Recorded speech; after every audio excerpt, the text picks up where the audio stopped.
一只河马张着大嘴，将犀牛推翻在了河里。犀牛四脚朝天倒在了水里，被河马死死地压制住。河马之所以敢攻击犀牛，是因为这只犀牛没有犀牛角。犀牛角被人类割走之后，它来到河马的地盘喝水，被2只河马堵在了小河边。河马张开大嘴，不断示威，犀牛被吓得节节后退。失去武器的犀牛面对2只河马几乎没有胜算，被一步一步逼到了河里，最后被干翻在河里面。我们再来看看有角的犀牛和河马谁更强一些。这只犀牛想试试河马的咬合力，把角伸进了河马的嘴里，只要用力一抬头，就能轻易刺穿河马的嘴巴。但河马丝毫不害怕，张着大嘴开始流口水，还利用犀牛角开始剔牙，在犀牛角上不断磨蹭，哈喇子流了一地，恶心到犀牛后退好几步。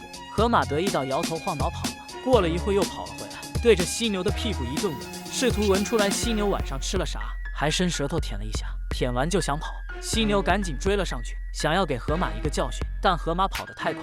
从这回合可以看出，犀牛应该是比河马强一些。面对有角的犀牛，河马咬合力就算再强，犀牛只需要把角伸进河马嘴里，河马也没有办法，咬下去是自寻死路。可能这就是天生克制，而且从体型来看，河马也没有犀牛扎实。